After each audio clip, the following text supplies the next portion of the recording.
Private jurisdiction versus public jurisdiction. What's going on? What is it? Sharif, could you give us a brief synopsis of, in your own words, the difference between private jurisdiction and public jurisdiction?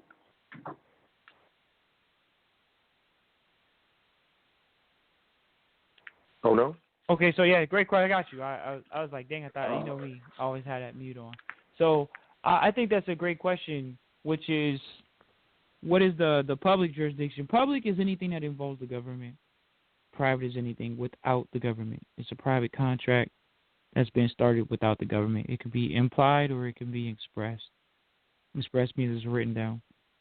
But that's basically it. Public and private jurisdiction. One's with the government, which is public, and one's without the government in its origination and things of that nature. So that's the most important part. The governing jurisdiction is either government or without government, But and that's why sometimes it's challenging, because some people think that our trust has to deal in the common law. It has to deal in the common law, but the common law doesn't give it its power.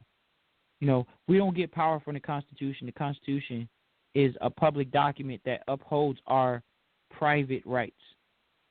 It upholds our private rights, but it's a public document for us. And so, we have to know how to administer that, but that's kind of what that starts out right there. So. Right on. You know me. Okay, so check this out, family. If y'all got your pen in y'all pen, I'm gonna say this twice. I'm going off of. I got 3 videos on YouTube I want y'all to check out. The reason, well, not the reason, but I would say it was significantly coincidental to me. When I created this episode, Yusuf sent out an email blast. So I'm going to get to that in a second. But, so these videos I want you to check out is just write this down or type it into your phone or whatever you're doing. Is free man in court, judge bows to sovereign. Dude got a ponytail and a baseball cap on. It's a European dude. I think it might be in Canada, but not sure. The second one is Freeman shuts down court. Judge abandoned the court. Sheriff refuses to arrest. Freeman shuts down. And I think that's true Freeman, who used to be popping. I don't know what happened to the brother. He had some good info. I think he went berserk on somebody. Who knows? Shout out to True Freeman if you know. Still doing your dance. But Freeman shuts down court. Judge abandoned the court. Sheriff refuses to arrest. Right? And the last one, this little video I just want you to watch. You know what I'm saying? It's legit. I'm not saying that this is real. I'm just saying that it's very interesting. And, I will say that there's, definitely some merit to it. But this guy, and here's why I want to talk about it, and this is why it's interesting, is this guy named Richard Marple, Marple, right? But the video is Dick Marple, state rep on right to travel. But his name is Richard Marple. I don't know how you get Dick from Richard. Some weird stuff. If someone knows that, I would really love to understand that right there. But I'm not going to get off point. So these guys are representatives of New Hampshire, House of Representatives. 2014 to the present. So he's a life member of the Veterans of Foreign Affairs. He's a life member of the National Rifle Association, NRA. He is assistant claim manager for Fireman's Fund Insurance Company. He's a claims adjuster for Continental Insurance Company. He's a criminal investigator for the New Hampshire State Police. Dude's name is Richard Marple, Dick Marple. Okay? So he was arrested as he was campaigning for re-election. And this guy went into court, and they recorded it, and he kind of threw down. If you ask me, I watched it today. I watched it again today, actually. He kind of threw down, and it's with regards to jurisdiction. So, perfect for me, to be doing the foundation, private jurisdiction versus public jurisdiction. So, with that being said, check those out. You got to check those out. That's, homework or whatever. I know we hate homework, but whatever. It's a free man in court. Judge bows to sovereign. That's number one. Free man shuts down court. Judge abandoned, refuses to arrest. You type all that in, you'll get it. And Dick Marple, Marple, state rep on right to travel. It's very, very interesting. So, with that being said, let's get into this. Cool? All right. Public and private. Let's do it. You know me. I like to get into this. I like to describe the descent of law. I like that. The descent of law. Natural law. That's, it's the 7 pillars, 7 principles. Wisdom has built her house on 7 pillars. It's Proverbs 9:1. It's in the Kabbalion. It's in all religious scriptures.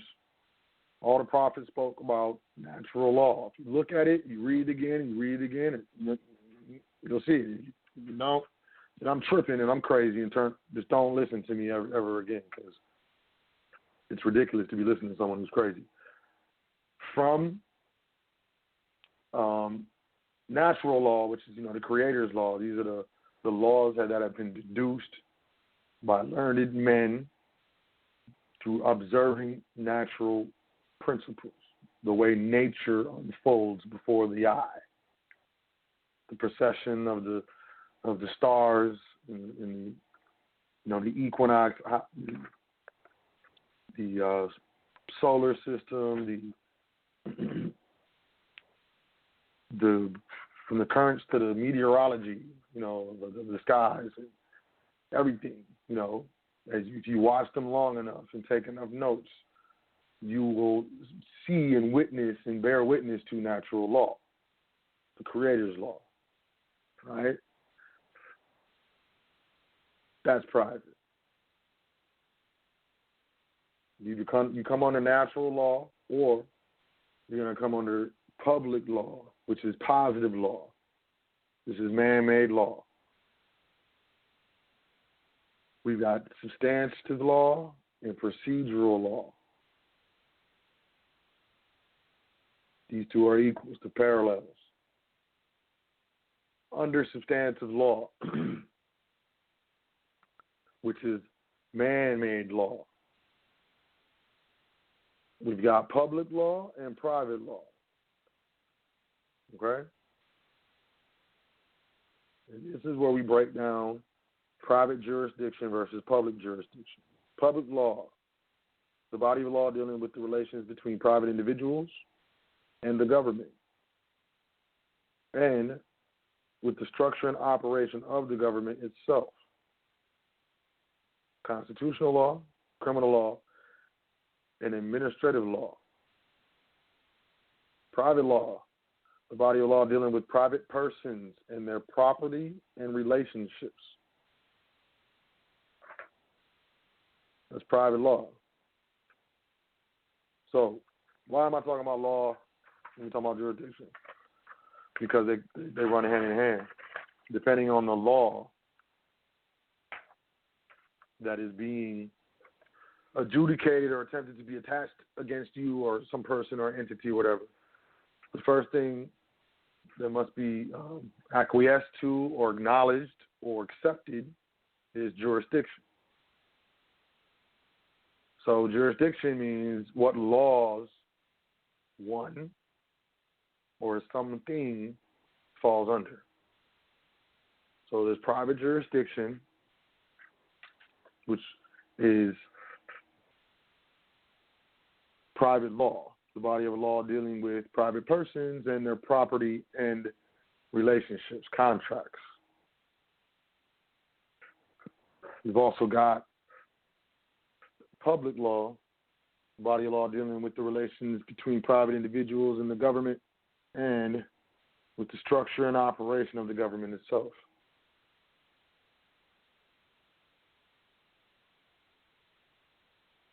So let's get into jurisdiction. What is private jurisdiction? The best way to describe that, I would say, is, your house.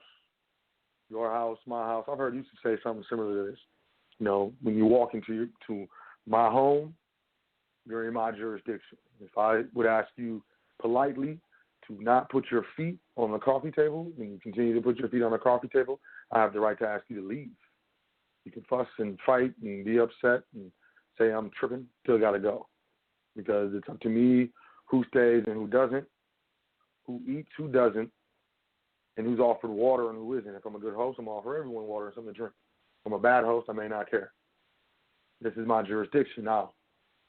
Conversely, when I step into your home, I am in your private jurisdiction.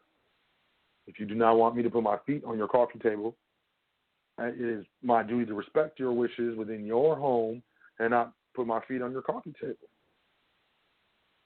So that's a simple example of jurisdiction, as I can say. Now, there's private jurisdiction, and then there's public jurisdiction. Let's just say corporate jurisdiction, commercial jurisdiction.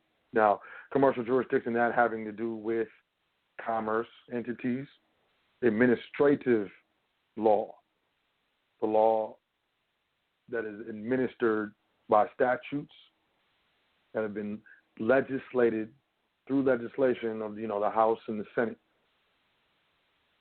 And this is how it happens, but this is commerce.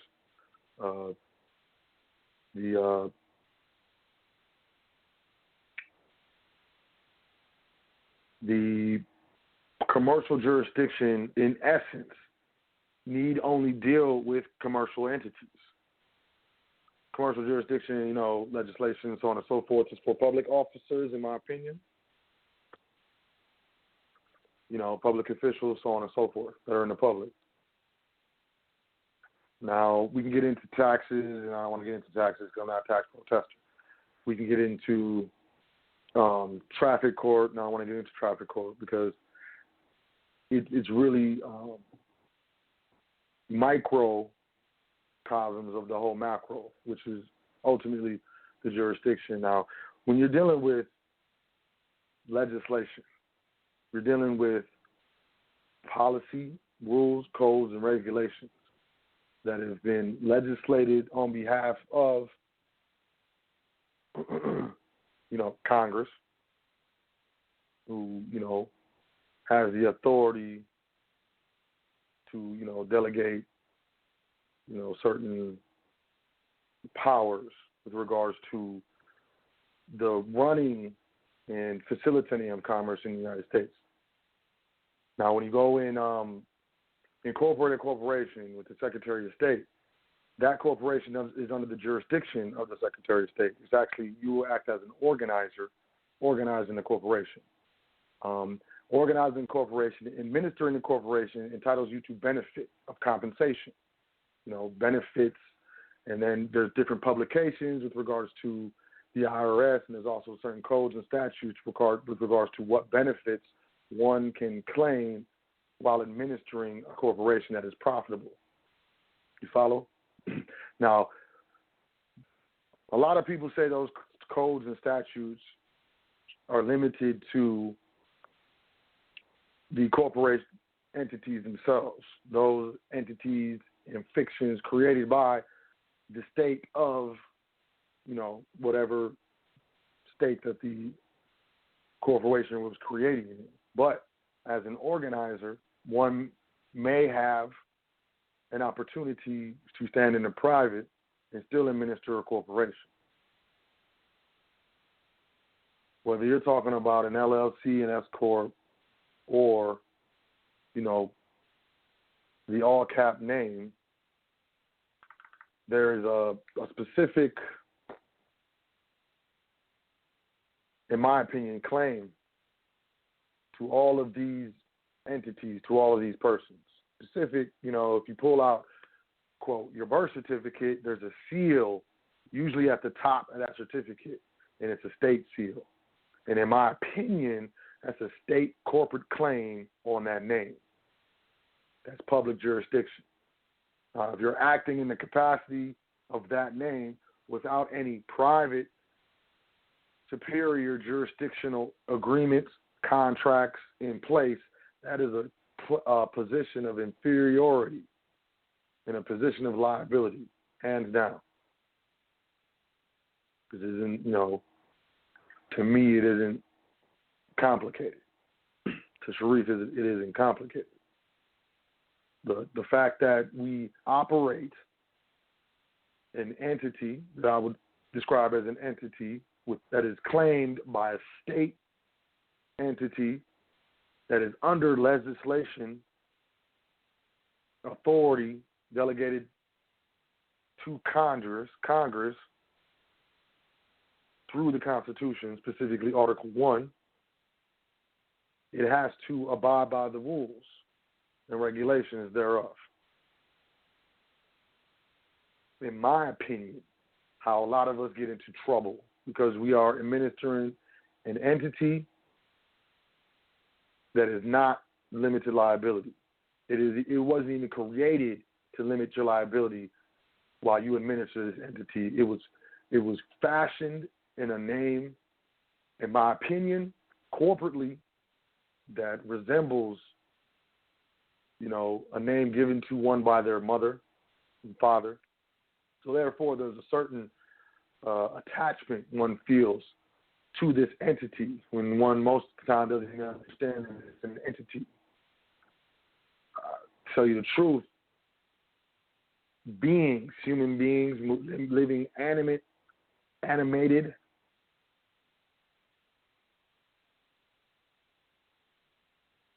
people cannot do business in commerce.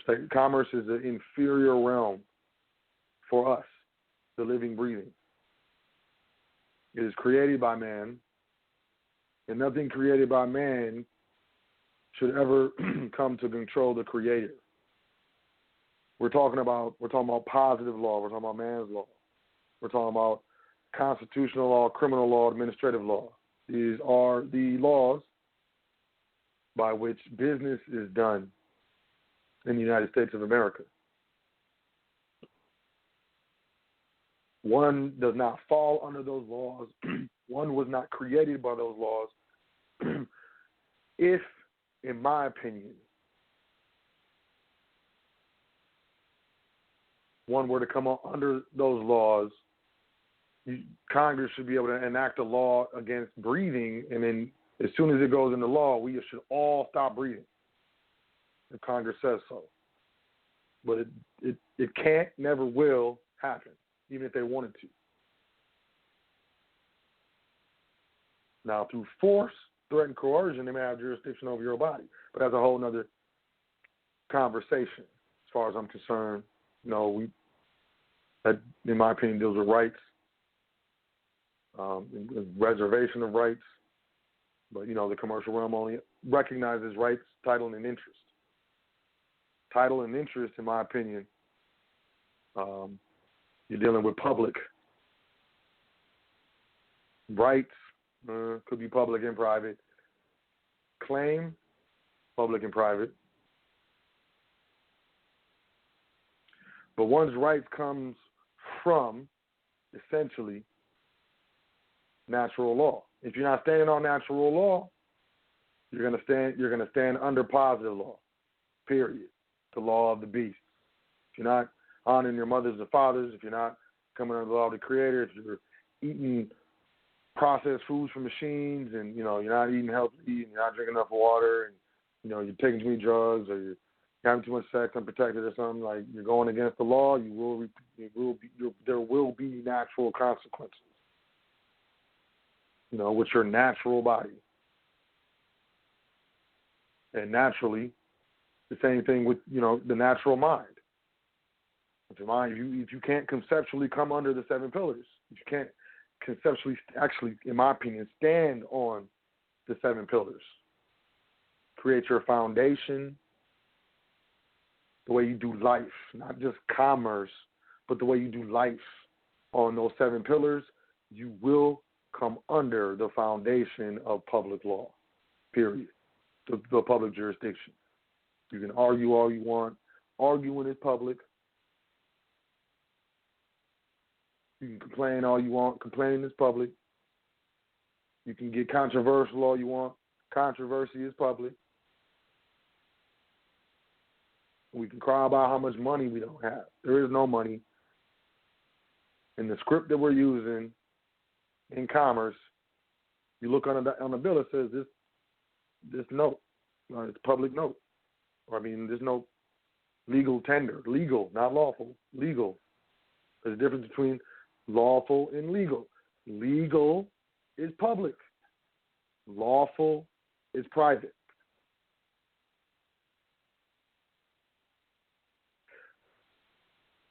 No, state shall coin anything but gold and silver coin lawful money. I'm sorry, I butchered that. I now don't have the Constitution memorized. Lawful money. It says it in the Constitution. That's why on that note it says legal tender. It's public. It's public jurisdiction. We contract unknowingly into a public jurisdiction because we don't understand private jurisdiction because it wasn't taught to us.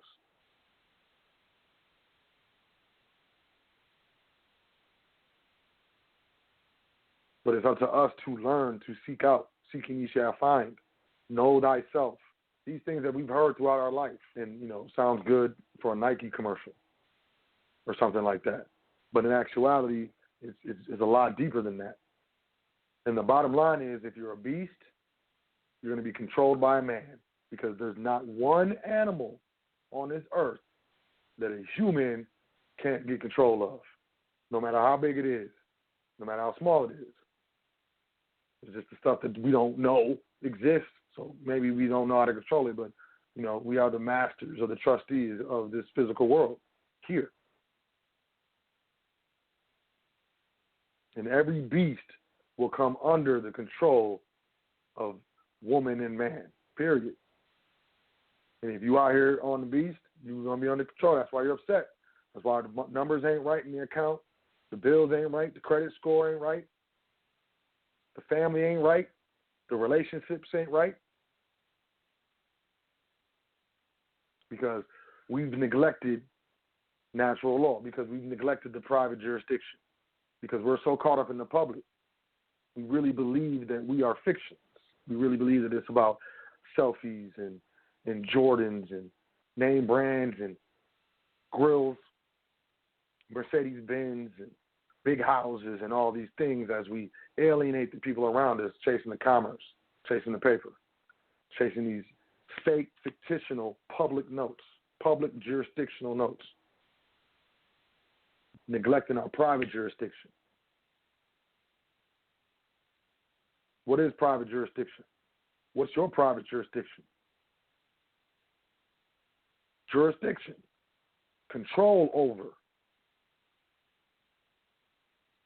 To exercise control over, right? What do you exercise control over? Well, how far does your private jurisdiction extend? And I'm not talking about militarily, like, go get me a sandwich, and they go get you a sandwich. Nah, how much influence do you command in your family? Positive influence, negative influence. How much influence do you command in your community? How much influence do you command at your place of business, whether you working or you doing the business running? How far does your private jurisdiction extend? It extends as far as you've extended it, and most of us is not that far.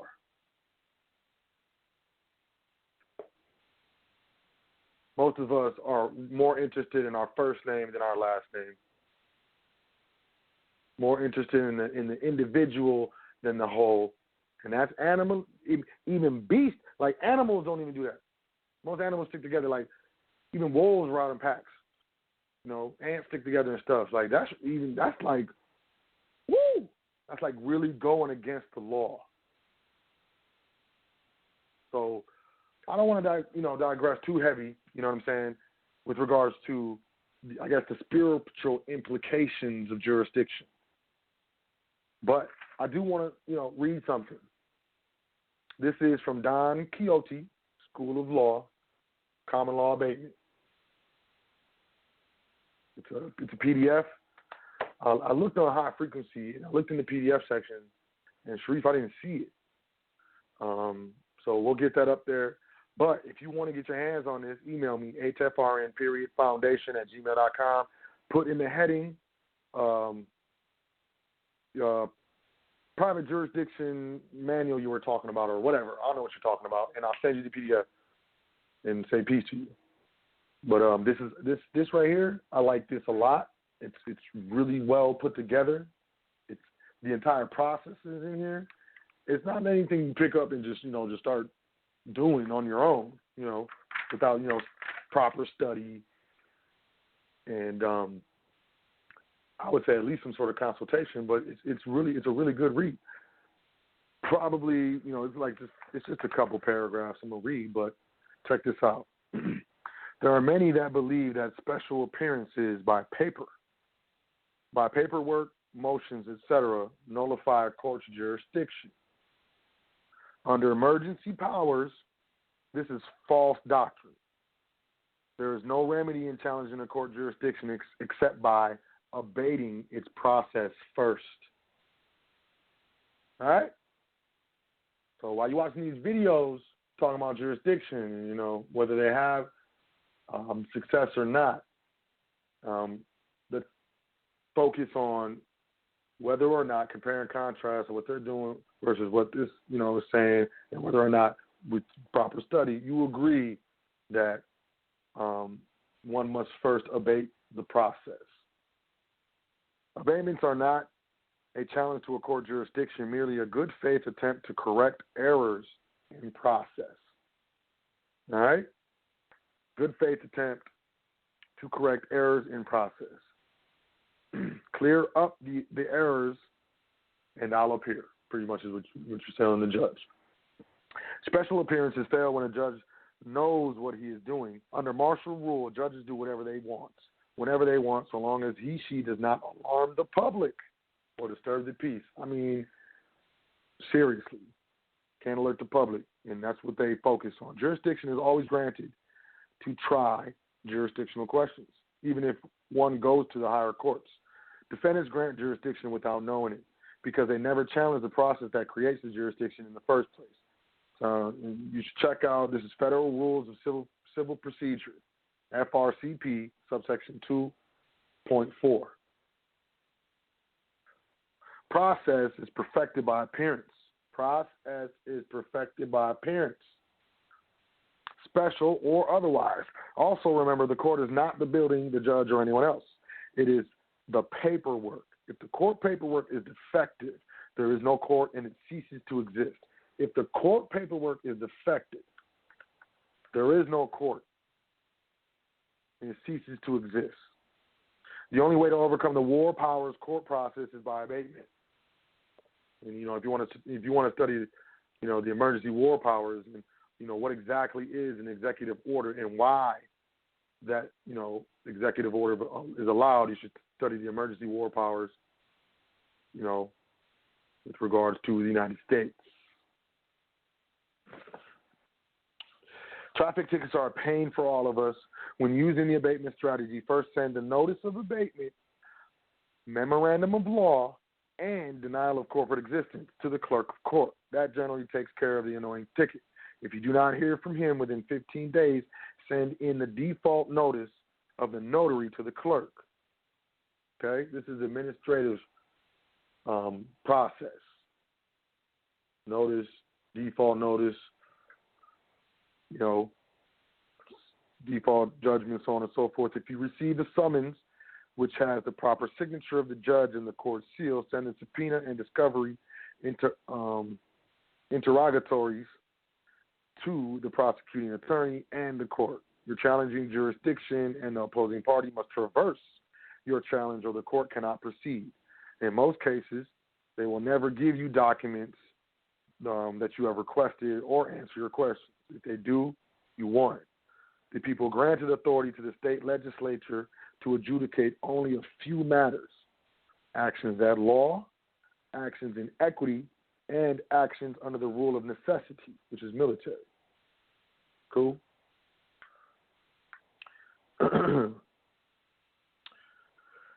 Admiralty was remanded to the federal government, and the states are supposed to have no authority to legislate in this jurisdiction.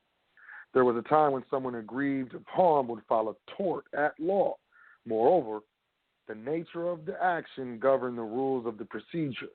Tort at law, that's private law. At law is public, though.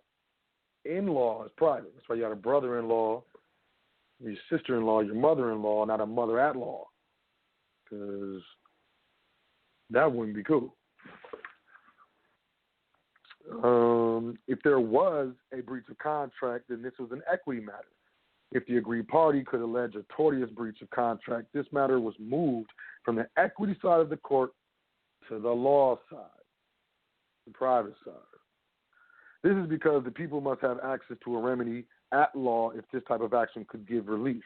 If one were military or if one were under territory under martial law, the court was a military. There was a breach of international contract. The matter was a federal and heard under admiralty.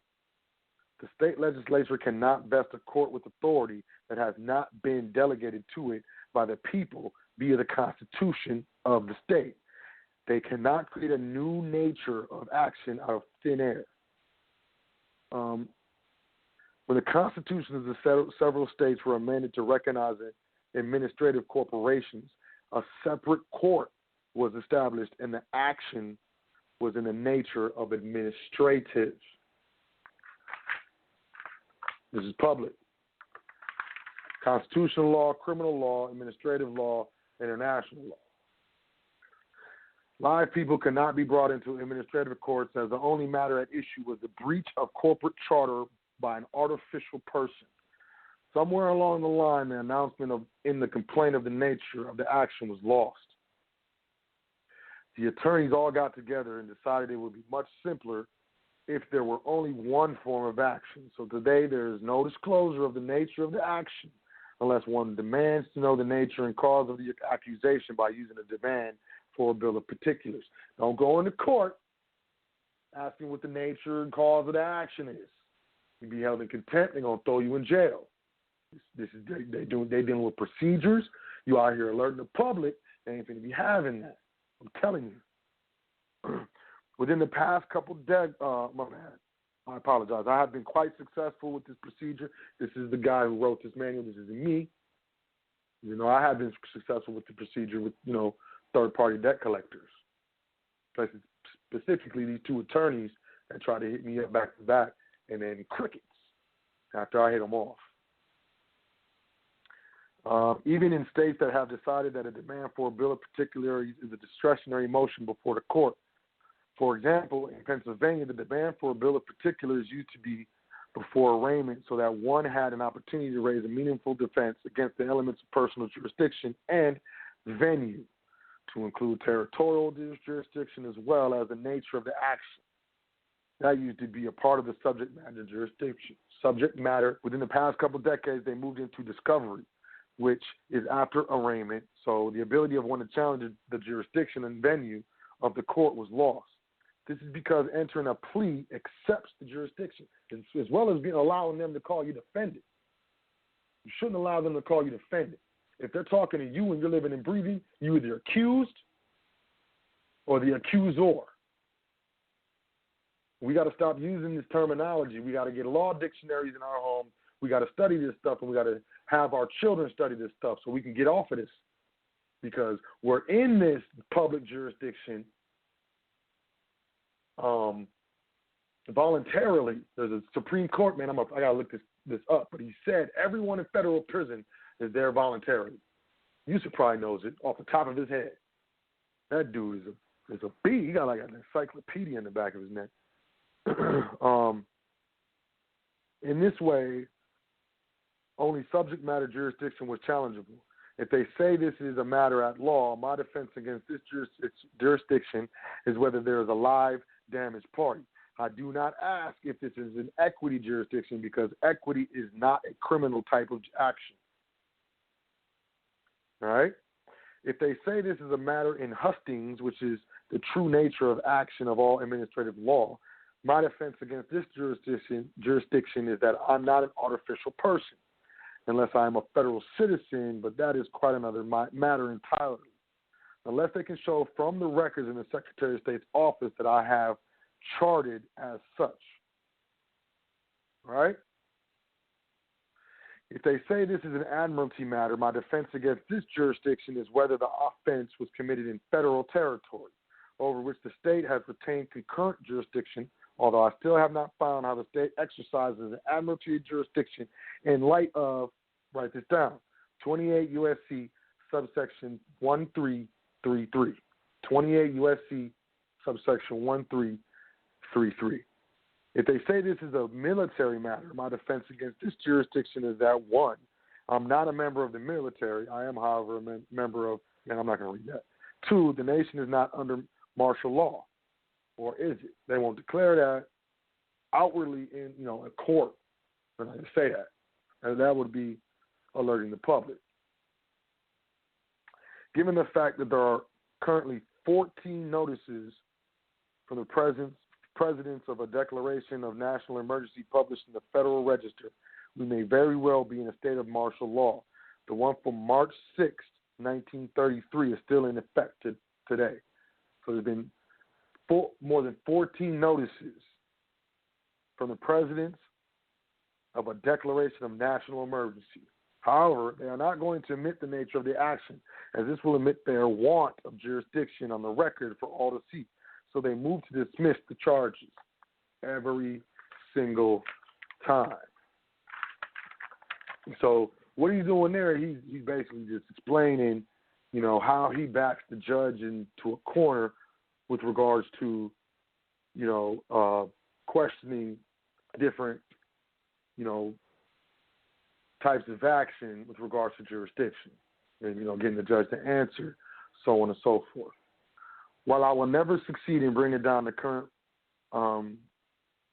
commercial construct in this manner, at least other folks see what I'm doing, and some decide along the way that they want to learn this procedure. I contend that if only 10% of the people enforce their right to know the nature and cause of the accusation, that we could most certainly shut down the incessant stream of revenue being fleeced from the people by these administrative courts. As far as the compelling government interest doctrine, this is clearly a matter founded in law, martial rule. The military authority is in the process of returning control of the civil authorities, but it has not yet completed the process. I simply do not understand the nature and cause of the accusation with regard to the elements of personal jurisdiction, venue, and the nature of the action until the prosecution properly alleges them. I am therefore unable to enter a plea to a charge until I have had the opportunity to raise a meaningful defense against these elements. I cannot rebut an unstated presumption. Let me say that again. I simply do not understand the nature and cause of the accusation with regard to the elements of personal jurisdiction, venue, and the nature of the action until the prosecution properly alleges them. I'm therefore unable to enter a plea to the charge until I have had an opportunity to raise a meaningful defense against these elements. I cannot rebut an unstated presumption. The courts operate on silent judicial notice of presumption all the time. Operate on silent judicial notice of presumption. These courts operate on assumption, presumption, and color of law. I do believe my man True Freeman said that. Presumption, assumption, and color of law. Generally, when you appear, the police officer is not there because he has been instructed to stay home that day. You simply move for dismissal for lack of prosecution, as the prosecutor cannot testify to the facts, which he has no first-hand knowledge of. Be especially careful of the judge's conduct. He is required by his oath of office to be an impartial trier of the facts, not the assistant prosecutor.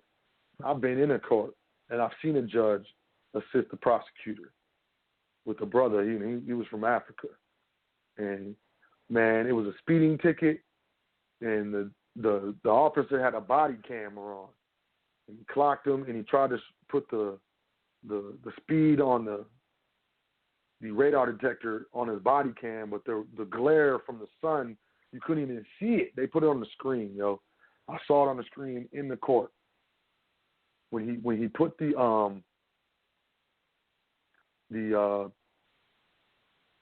radar gun to his body camera, trying to show the speed of which this brother was traveling. You couldn't see it because of the glare from the sun. My man had it, but he was talking too much. And then the judge, he had the prosecutor. The prosecutor just pretty much stopped talking. But the judge jumped in and started asking him questions and led him down a road and then ruled against him. And dude just got up and walked away. And it's ridiculous to see this stuff.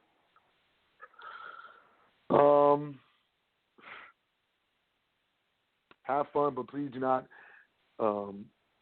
abuse this procedure, or it may become ineffective because of the abuse. So don't abuse it. Don't go in there talking crazy. This is the Don Quixote School of Law by Don Quixote J.D. It's probably John Doe. Common law, baby. A lot of this stuff came out from the Patriots, the militia movement cats. Them cats is, a lot of times white supremacists, but not all of them. And, the particular thing to point out is because, we get into race and all this other stuff, and whatever. But the bottom line is European Americans, so-called African Americans, Native Americans, Mexican Americans, we're all under the vice, got our head in the vice of this commercial system. We all are under the thumb, of those who run this commercial system. And the fact that, we have European Americans, so-called sovereign citizens or whatever, out here actively participating in the so-called patriot movement, it shows that they are discontent with the way the world is going, well, with the way the United States is going. They're discontent with the way government is going. And they see, a lot of like what you call cronyism or nepotism. It's putting your friends in power and putting your friends on in public affairs versus those who are, truly qualified and, are out for the people, by the people. And I think it's very, very key to point out that when it comes to those who are interested in this information, so this jurisdiction, discharge, secure party process, trust, foundations, tax avoidance, whatever, it is not limited to color, crayon color, skin, whatever. It surpasses so-called race. But if you ask me, there's only one race, human race. We need a race against time. But it surpasses religions. There's people, Christians, Muslims, monks, Buddhists. Everyone is feeling a financial crunch. Business owners, stockholders, even, really large companies like Google and Apple. Banks like J.P. Morgan Chase are getting tore up right now. So it's uniform across the board. And it's not a race thing. It's a class thing. And I'm going to tell you, there is a caste system in the United States. C-A-S-T-E. India, they don't care. They let you know. Yeah, there's a caste system. You won't be what your father was. You won't be what your mother was. That's it. That's it. Don't even try it. Don't even try it. But here in the United States, it's a hidden caste system. It's very, very hidden, and it's administered economically, or so-called, through economics. And really what it is the theft, let's just be honest, overt theft of our energy. I know there's been people who, have called 911 because they needed help. I called 911 one time in my life, and I was in high school, and it was a prank. I never needed 911. I know people who've called 911. I've never needed it. They haven't needed services for an ambulance, and I've needed other services, but, for the amount of money that I've been taxed. In my lifetime, I haven't seen a reciprocal benefit. And that is the overall sentiment, in my opinion, of most Americans. I wouldn't say United States citizens. I'm saying Americans. The citizens can't talk. United States citizens can't speak. They're dead, as far as I'm concerned. All capital letters.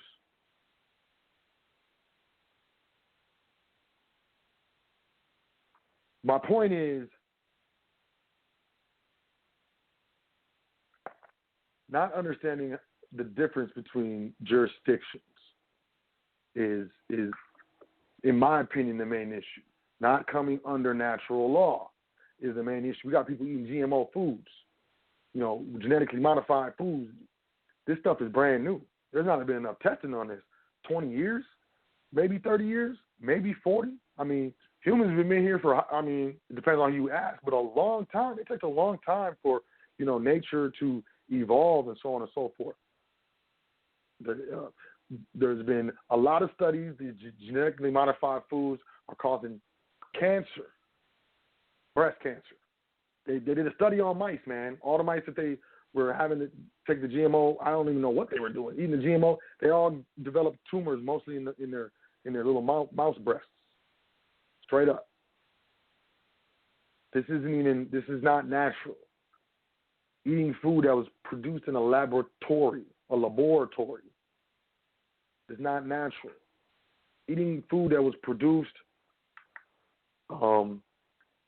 by a machine is not natural. It's oiled, it's not natural. That's public. You're eating, you're consuming, you're looking for nutrition from dead corporations that are for profit, for the shareholders. These corporations are more into their public profit for their shareholders than they are into the private people who are eating the food.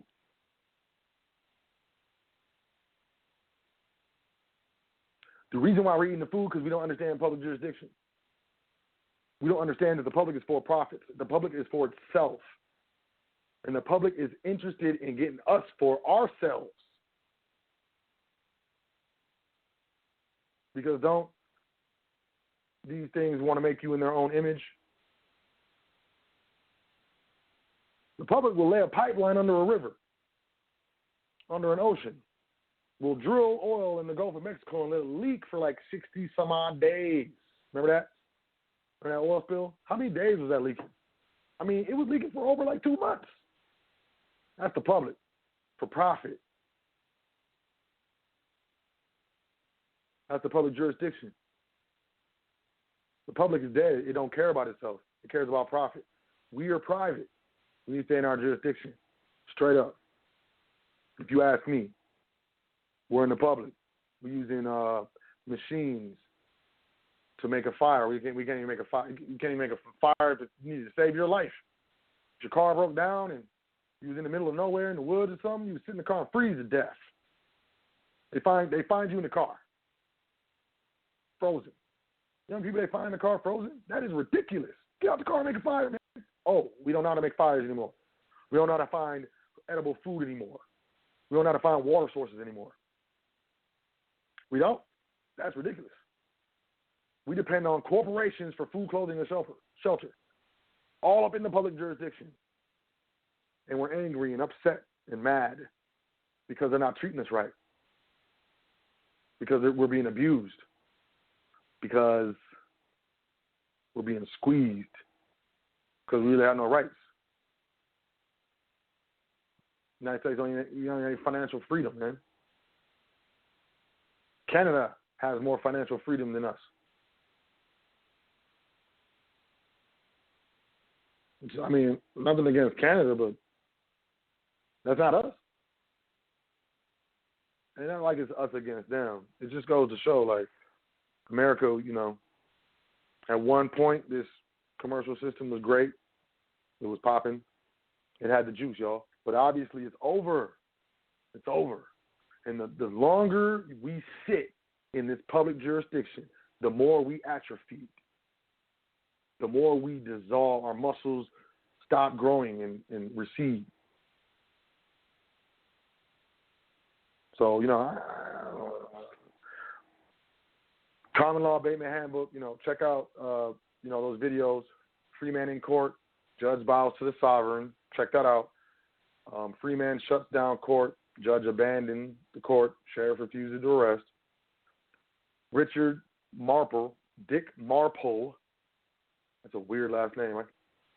Dick Marple, state rep on right to travel. You got state representatives.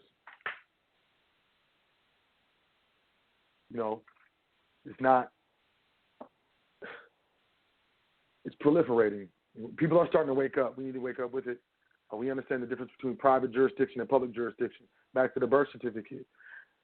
There's a certificate with the state seal on the top of it with what you would presume to be your name on it. There's no private anything from the superior jurisdiction with, your name on it. State of certificate, state of, the state of falls under legislation.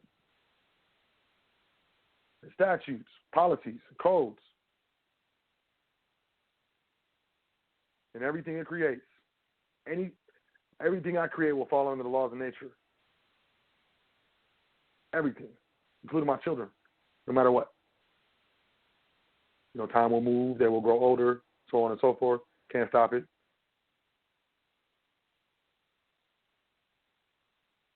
But I guess most of us aren't just seeing that. This is the foundation. I don't like getting too deep. We got a lot of cats, gurus out here getting real deep. I think the deeper you get, I guess the more opportunity you have to charge people. Workman is worthy of hire, but this is not. To me, this isn't it. So, the Don Quixote School of Law, Common Law Abatement. Look at abatement. Look at the process. Check out Cure Party Process and the Foundation archives on highfrequencyradionetwork.com. Understand the liabilities with regards to the public, understand the policies, understand these things so we can take ourselves out of it. Because we don't like it. It's not treating us good. What has the public done for you lately? And you got stuff coming out, man.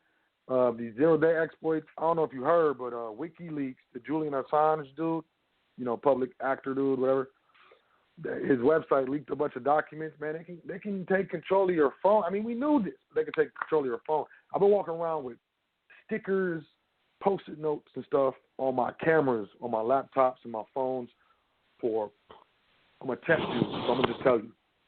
For like 7 years, man. People have been looking at me weird for like 7 years, man. I'm not playing. People have been looking at me weird. I worked at Best Buy in 1999. I saw the first camera phone that was sold, en masse. I believe it was a Sanyo. I've been putting these things on my cameras for a long time. You know what? Now I'm starting to see a lot of other people with it. It's not so weird now, you know what I mean? Not so eccentric. It makes sense now. None of this stuff is safe. None of this stuff is private. These things we need to understand. We need to understand, the implications of, what we're dealing with. We need to understand the rules to the game. That's pretty much it. What's good, Sharif? You want to say something? No, yeah, it's fine, so it's good. No, it's fine, so. I got you, man. Yeah, Sharif traveling. So can you hear me? Sharif traveling. Yeah, I can hear you. We're gonna go to the phone. Nah, it's fine. I appreciate it. Nah, you're fine. Appreciate it. Just wanted to say thank you. I hear you. We're gonna go to the phone lines in a minute, y'all. We got about 35 minutes left in the broadcast. I don't want to go over.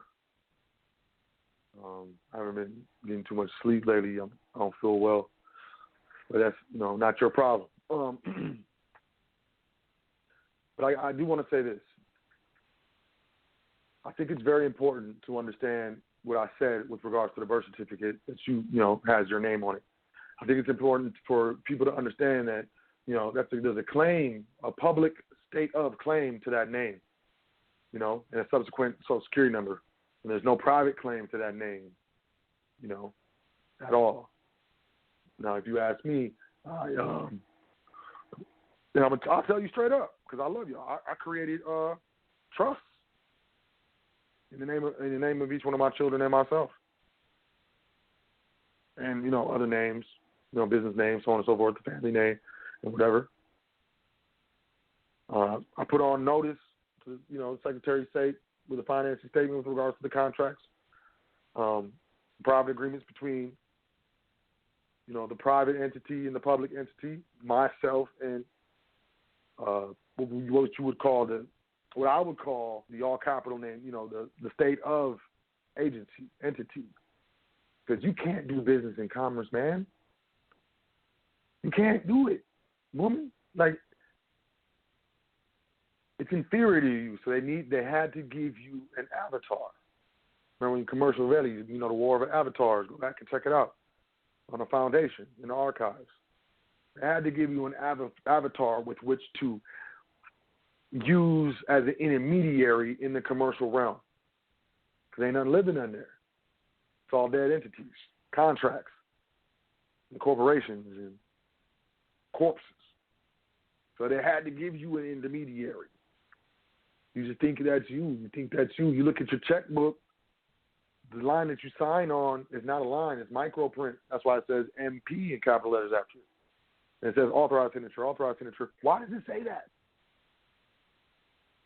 If it is what it is, you know what I'm saying, and that's my name, how come when I sign the signature, you put a little line that looks like a line, but it's really just words, and it says authorized signature, authorized signature, authorized signature over and over again? What is that? You trying to tell me this ain't real? You trying to tell me you're not trying to state the capacity in which I'm signing this instrument? This is a public instrument I'm signing on behalf of a public entity. Don't lie. Don't play with me. Don't play with me. Play with them. And I ain't gonna play with y'all. Look at your checkbook, and if you got a check card, look at the back of it. It says authorized signature right there, but they don't really hide that one because it's plastic. And that's to make sure that it's the right signature. They check it against your ID to make sure it's for safety. It's to prevent fraud. No, man. It shows that you're an accommodation party to a transaction, a commercial transaction. Accommodation party. Look it up in the UCC. Uniform Commercial Code is baked into every state statutes. You're an accommodation party. If you're a Christian, you're an abidable. You're a surety. You're a bondsman. If I read it correctly, you're not supposed to do that. That's what's happening because we don't understand private jurisdiction. Because we're all caught up in public jurisdiction. We have public school education. We watch, you know, public television. Go to public games. Public 508 entities or whatever, NFL, NBA, public associations, national associations, entertain us. National syndicated TVs and national movie studios, production studios entertain us. And we just sit in the public all day thinking that we're public. I'm public, looking like a retard, looking stupid. And if you have, you know, mentally challenged children or just people, I don't mean it like that. I don't mean to be pejorative or derogatory. I'm just kind of old school. That's what we used to say. We looking silly. We're incompetent. That's why we need to be represented when you go into court. You're incompetent. You don't know what you're talking about. They're over here speaking legalese, the language of commerce, the language of the lawyers and the judges, the language of law. We over here speaking common English, slang and stuff. Okay, we're not speaking slang, speaking common English. We don't know what they're talking about. We're incompetent. Of course we're all in the public jurisdiction. Of course we ain't private. Of course it hurts. But most people are destroyed for the lack of knowledge. And knowledge is what I, attempted to bring this evening with regards to the private jurisdiction and the public jurisdiction. Once again, this is the foundation. I'm not going to cite a bunch of Supreme Court cases, read a bunch of, law reviews. I'm not going to go into American jurisprudence. I'm not going to do all that because I don't want to lose anyone because we get lost. I have a very, very genius mind. I crammed all this information in and just let it settle and stuff. Not everyone can do that. Everyone learns at their own pace. Look this up. Concrete random, concrete sequential, abstract random, abstract sequential. These are the four main learning styles. Did you know that there were four main learning styles? There are. Once again, concrete random, concrete sequential, abstract random, abstract sequential. If you remember one of those and just put one of those in Google search, it'll come up. And just understand how you learn. Know thyself. You gotta know how you learn and how we learn as physiological humans, the synapses in our brains and how, electrical currents are carried through our bodies. Did you know that? Electrical currents, your nervous system. Mad electrical beat.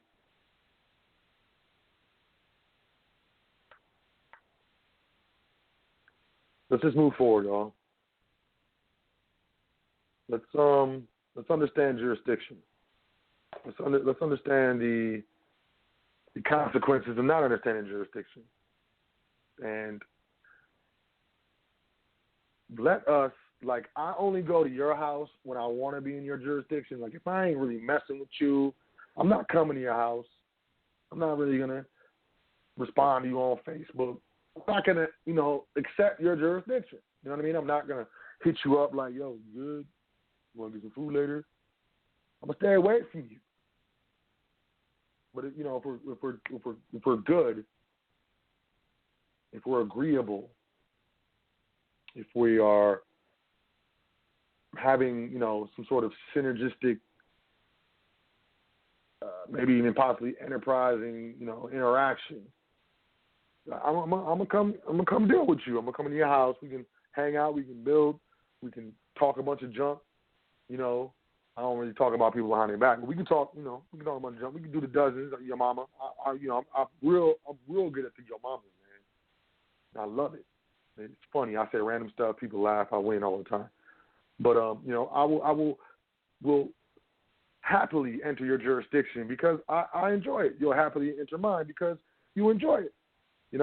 Let's have more of a choice in what jurisdiction we're entering. Just like you have a choice whether you enter my house. I'm not going in this house. That dude, he be tripping in there. He want everybody to shoot dice at 7:30. So I'm out of here. So at 7:30, I'm leaving that dude's jurisdiction because I don't like to shoot the dice. I don't like to gamble. The Lord said don't gamble. Whatever. And it's the same with the public jurisdiction. Just like you should be able to leave my home without me holding you against your will, we should be able to come out of, certain jurisdictions without being held against our will. But, it takes knowledge and understanding and wisdom to, be able to be in that position. It also takes, some sort of fearlessness because if you really want to do this, you're going to have to go talk to your sheriff. You're going to have to probably go talk to the mayor, maybe even the governor, face to face, maybe the provost marshal.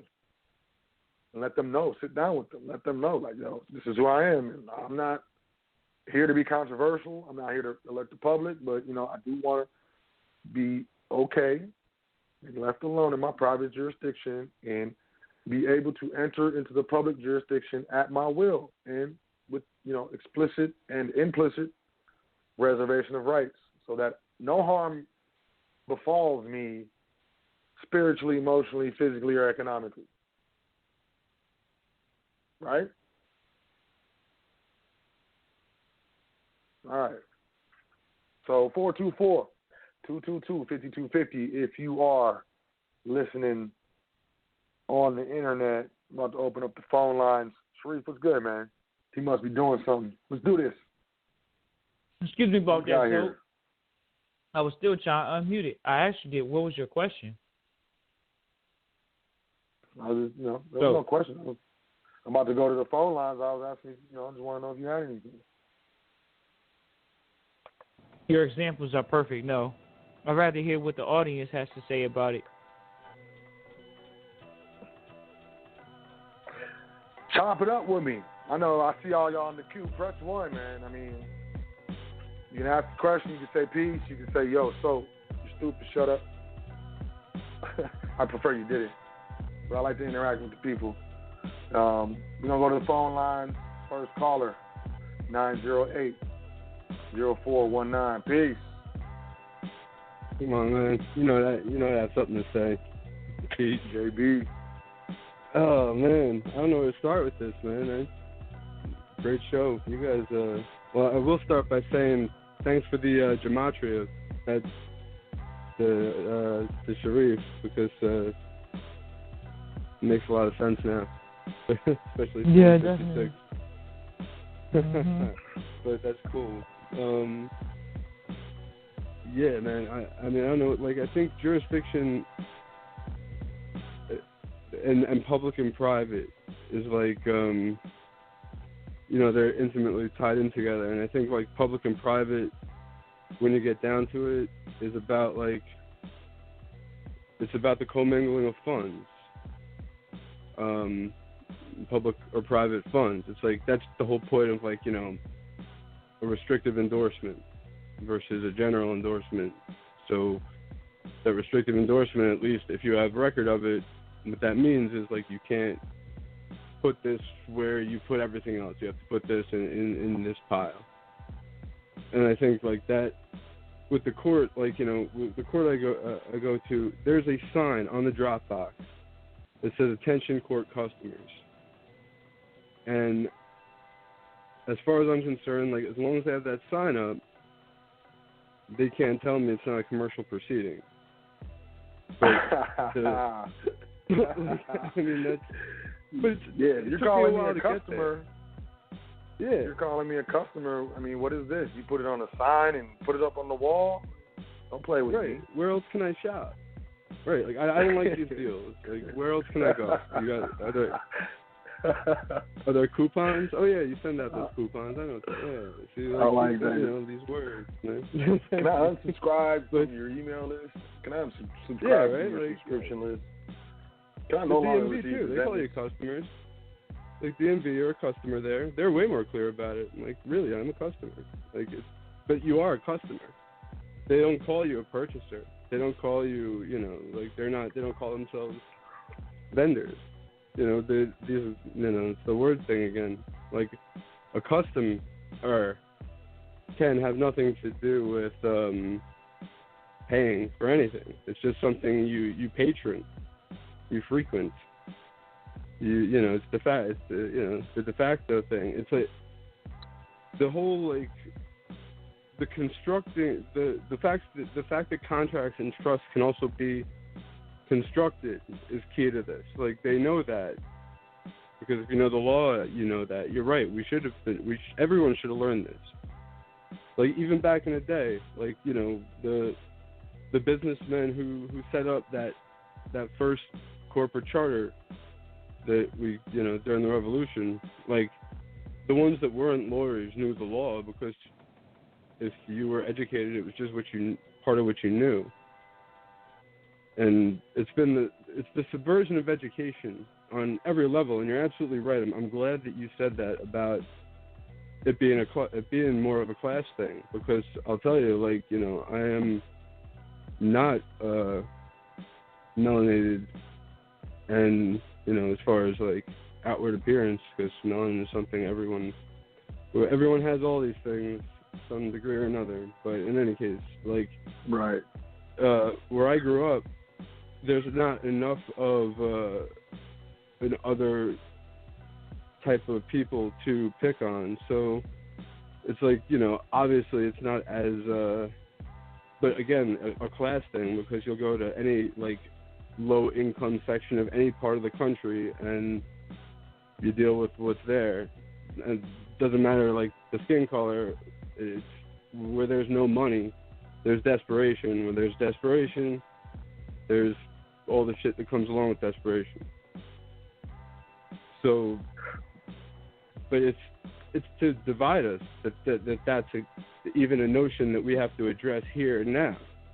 Like people don't see that. They don't like it, and I think that's part of the old. Like I don't know. I'm 37. I'm like on this cusp because I'm much more of like I look at what is. I'm able to do that. I look at, I detach enough to say, how can this serve me, whatever it is, because that's the only thing I want to see is how does it serve me, in a good way, but whatever. But there's this other generation, I guess the generation that brought this stuff to us, and they're from that generation that was taught to duck and cover, man, to fear a bomb that never came, to be ready for the apocalypse, which means revelation, which means unveiling. It doesn't even mean what they thought it meant, So I think that has a lot to do with that. Even from the spiritual angle, like they can be so on it in one way, but then they're not seeing all these other angles, that we say don't mix public and private, but unless you really know what that means, that's when you get scared of using and I'm only saying this because I've been through these phases. You get scared of using the social, or you forget that these things they're fiction. That's the whole point. It's really knowing who you are. My litmus test for positive law is if it can reflect as a shadow of natural law. If it corresponds. You quote one of my favorite maxims. In fact, I think it's be my next tattoo, which is something is unbound by what it binds. And Nothing is unbound how it is bound. Yeah. Right. Yeah. Yes. Nothing is unbound how it is bound. That's very important, because it's very important. It's why it always looks darkest before the dawn. It's because the people that use natural law, like these cabals, whoever they are, it doesn't matter, because they don't get it. They have it, but they don't get it, if that makes any sense. I don't know. What do you think, man? I can talk. I just think, one of the biggest things that we're missing is balance. Balance between the positive and negative, balance between the male and the female, balance between nature and business efforts, balance in our relationships, balance in our finances, balance in our eating habits. I think, the biggest thing that we're missing is balance. And, when it comes to, the hidden hand or the ruling powers, if such a thing is true, which, surely it is, there's also a balance issue there, because, the balance between emotion and ambition is obviously a little off kilter. So that's not me, though. I focus on me. I keep it moving, keep it pushing. I don't worry about the boo. You still got to know what's going on. Yeah, absolutely. You got to. You just can't focus on it. Yeah. Be in the world, but not of the world. I think those people, they're the extremely poor and the extremely wealthy suffer from the same fear, because either someone who's so afraid of having nothing that they never amass anything or lose everything instantly, or somebody who, thinks the 11th Ferrari or the 50th yacht is going to be that one that makes them happy. What's the difference between those two people? They both have some kind of hole that can't be filled, and it's because of a fear of lack. It comes down to that, and to what you said about energy, and animals, the way a startup in this information ago, I was I became a dog trainer because I had gotten a pit bull, so I don't know, and it's all about energy with that. And what people don't know is that animals, they don't know levels of the way we do, or they don't lie to themselves. So they know weak energy and strong energy. So a lot of people who rescue animals from a shelter and then feel bad for that animal because they're anthropomorphizing and projecting how they would feel about this dog's life before they get the dog. The dog is just like, well, should I still be like concerned because this person is all like weepy and mopey? Like they just want you. All an animal respects is, do you give off the energy where you can handle your situation? Not can you even. That's why you have to stand whenever, like, you know, they say if you see a bear or a wild animal, you don't run, you don't turn. If it's looking at you, you look at it. You stand there because if you run, it'll chase you. It might not want to chase you. If you run away from your bills, predators chase you. Yeah, absolutely, absolutely, and I know about that too. But I also not, you know, that's also for a lack of knowledge. You think they're predators. It gives them. It's like that. That's really it. It's crazy to even like still to this day to really know that it comes down to that, to the what we're not taught and what we're conditioned to think. Like when those two things, like I'm always impressed by the psychology, by the observation, by what you said is absolutely true. Like I was brought to my spiritual consciousness, believe it or not, by logic, by science, by learning how the brain works and how quantum mechanics function, and realizing that it all kind of clicked together. But the people like who come up with a lot of this, they understand that to a degree enough to screw up anybody who isn't conscious of what they're doing. Like kind of like knowing what they're saying. Like they might as well be speaking Greek to you if you have no idea that they're speaking Greek, so to speak. But I yield. That's funny. That's my name, the philosophist on the internet. But yeah, man, we'll definitely some building in the private, man. I look forward to it. I really thank you for the show, and Sharif, you too, man. I appreciate it. Gratitude. And we appreciate you, man. Thanks for calling in, brother. Appreciate you adding to the topic, man, and peace to the gods. Peace. Let's go to the next caller. I want y'all to check this out, though, real quick. Caller 609, I'm right at you. Edward Bernays, Bernays, He was an Austrian-American pioneer in the field of public relations and propaganda. The father of public relations. He was Sigmund Freud's nephew. And, he had a lot to do with getting the psychology, getting behind the psychology of why people buy things and how to get people to buy things. And he made a lot of money consulting for a lot of corporations in America. One of the things he did is housewives were having an issue making pancakes. It was too easy for them, the psychology of it. They felt bad. So he suggested that they added egg to the recipe, and it worked. And things started flying off the shelf. Edward Bernays, with regards to the public jurisdiction and how he uses psychology, like JB said, to sell products. And with that psychology, ultimately what that psychology does is make us feel incomplete, inept, and therefore we purchase physical objects trying to appease some sort of emotional, incapacity. So, I mean, really check that out and understand why you buy things. Why do you purchase stuff? Why do you buy things so much? Why does money burn a hole in my pocket? Man, I used to do that. I got a hold of my finances, like for real, in the last 4 years. And I'm a grown man. Pathetic. 609-3782. Peace. What's your name? Where you calling from? Peace to the gods on the eastern side of the hemisphere called the Ninth Gate.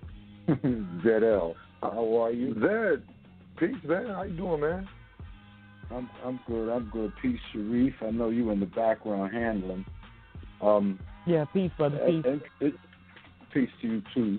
I had an opportunity to listen from the very beginning of the call, and what drew my attention was this gentleman Mr. Richard Marple, or the nickname is Dick Marple, M-A-R-P as in Paul, L as in Larry, E as in Echo, Marple. So it was a short 38, 39-minute encounter between himself and the judge. And what he brought out. Yes, I did. And the I'm always a fact checker as well. And usually I'm coming from resources such as High Frequency Radio. Big shout out to Big Brother Yusef L. and the lineage that he's given blood, sweat, and tears to, which we've got the vault and the foundation. But Mr. Marple had stated that he was instructing the judge on every point. But what he did say that I had never heard before, and maybe that's from lack of my own participation, it's my own fault, where he specified not the fact that Lyndon B. Johnson had recalled the silver coins, but in fact that in 1961 they created the UCC, and then there's a subsection in the which stands for Uniform Commercial Code, and within the Uniform Commercial Code you've got a particular section on negotiable instruments. So right then and there, I said to myself, this old timer, he's been around, and he just sat there. He didn't give the judge any jurisdiction. He didn't cross the bar. The episode ended with the judge making a statement as in, we're going to rule on the case after I review all this information, and I didn't see a part two to it. But this entire situation with public jurisdiction, private jurisdiction, you know how all this was pretty much implemented on the have and the have-nots. It goes back to that Edward Bernays and the psychology, the psychology of man, which in fact what he did was he stole pertinent information from his uncle. He actually stole certain journals concerning Sigmund Freud's research and evaluations that he had rendered upon his patients. So this manipulation of the psychology takes place years ago. We're talking about gangster movies. We're talking about comedy movies. We're talking about movies with the kids dancing on the beach, and you want to be a surfer, you want to be like me, to all these remnants, but all necessary faucets to get the mind thinking exactly like you said. So the have and the have-nots. I want to have. I want to have this. I want to have that. That itself created an entire public jurisdiction in commerce altogether. Now, you fast forward. I could look at a haircut that I had in 1972, and that haircut was $1. You go in the barbershop now, they want $25 and a tip. So I said to myself, well, I'm going to invest and get my own clippers and cut my own hair. I mean, but the point is, we forgot. Right, we totally forgot that they create the problem. We have a reaction, and then they create the solution. Now, I'm taking this directly from the great Dr. Phil Valentine. It's called the Hegelian dialectic. They create the problem, right? We have a reaction, and then they provide the solution. And that's exactly what all this is. So, again, that Dick Marple was incredible. Big shout out to you, Sharif, Yusuf, and of course, Big Brother Yusuf. And I'm just amazed at the stages in which we're in, to where it's almost like I'm sitting on a chessboard and somebody just pushes my little rook behind forward, or pushes my little pawn self forward on the chessboard. I'm the first one to be sacrificed while the king and the queen sit in the background and just let all hell break loose, But any feedback on what I said, brother? I love it. I'd rather be the knight and just come at tools from a different angle, Right. Maybe right. should. But yeah, man, I agree 100%. You know me, man. I've studied this public. I've studied the private. It's something I chosen to do with my life, I guess, right. at this point. And, you know, I've come to the same conclusions. It's, you know, it's a lot of psychology, a lot of deception, and a little bit of, coercion and threat. And you got a nice little populace ready to, spend, and become economic slaves, essentially. Exactly. Now, your last caller, he just, sorry to cut your science, but your last caller, he pointed out something that was just totally bullseye target when you walk in the courtroom. It says, customers here. Oh, my God. It's like you walk past it so much, and it's just like I heard another caller had made a mention a while ago on a few prior shows that you get to see it so much now you don't even see it.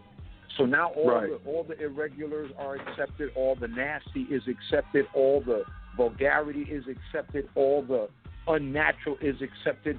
Fruits don't have no seeds.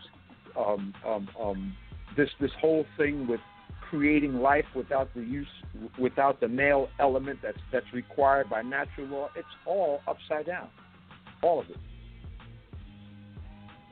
But if you take a look at how the eye works, we see things upside down in our heads, and what happens is it becomes inverted. So north is really south, south is really north, west is east, and east is west. So in saying that, this is the true motherland.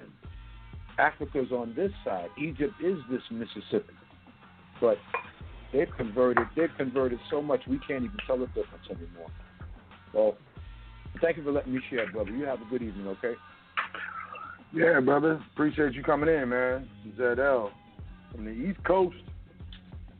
Peace to the guys, brother. Peace to the guys. I like it. I love it. I want more of it. We got about 2.5 minutes left in the broadcast. Man, I wanted to say something. I guess I forgot. It's a shame. It's a shame, really. Attention deficit disorder or whatever they call that. I want everyone to understand that, if you're on this path, point blank and period, you are up in your class. I don't care what you say. You are up in your class, and you need to recognize that. The longer you walk this path of understanding, this path of knowledge seeking, this path of finding one's true way, you are up in your class. The United States is a class-separated society. You will notice that your friends aren't so much friends anymore. You don't have so much in common anymore. At least most of them. My way, because you said you didn't want to help him out of it.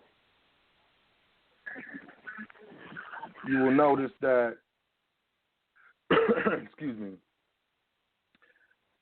you don't have so much in common with the people that you had so much in common with before. You don't have the same conversations.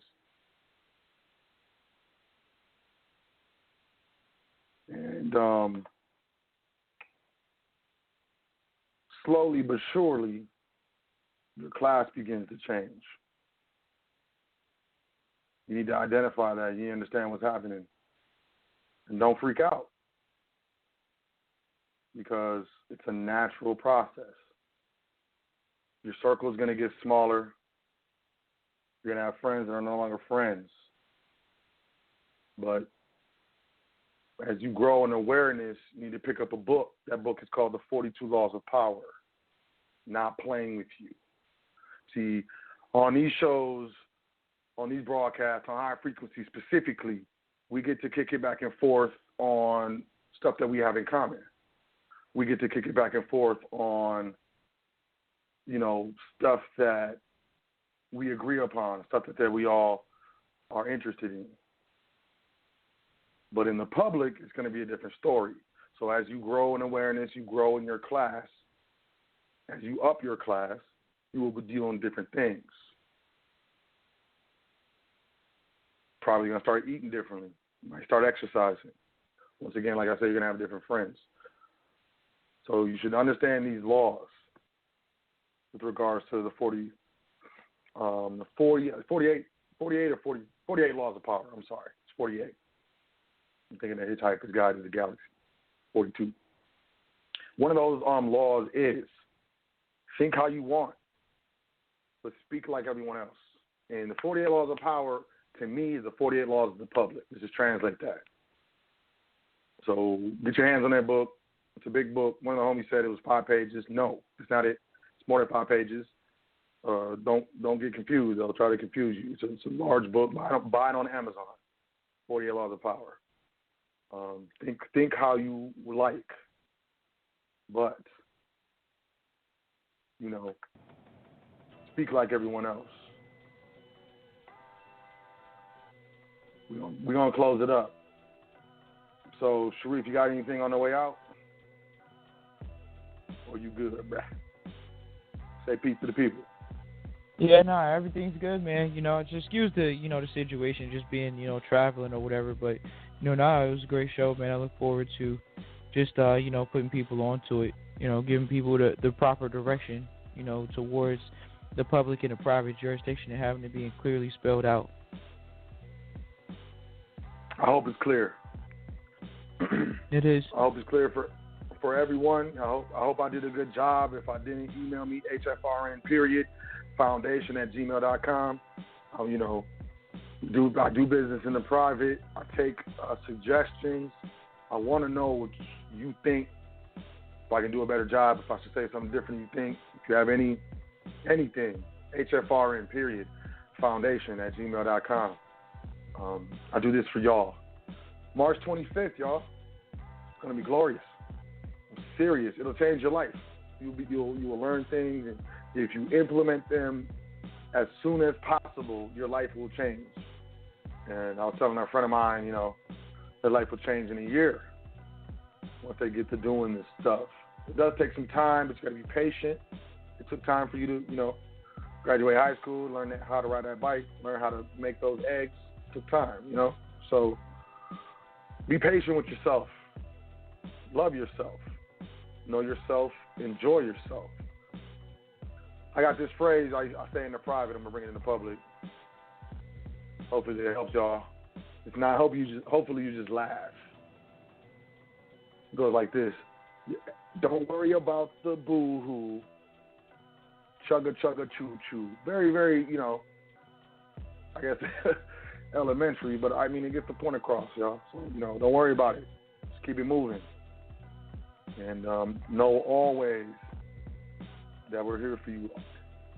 RSVP, family visits, private wealth. We're going to be in Dallas March 25th. HFRN.Foundation@gmail.com. HFRN.Vault@gmail.com. Hit us up. We do business in the private as well as in the public, obviously. We're here to help. Although a workman is worthy of their hire. We love y'all. Look forward to seeing you in the flesh, in the real, and definitely appreciate you. So peace to you. Have a great rest of your week. Have a great weekend. Trustees, catch you on Trustee Day. See you next week on the Vault, as well as on the Foundation High Frequency Radio Network. Go to welcometothevault.com. Sign up for the email list. Get with us. Peace to the gods. Doing this thing all the way live.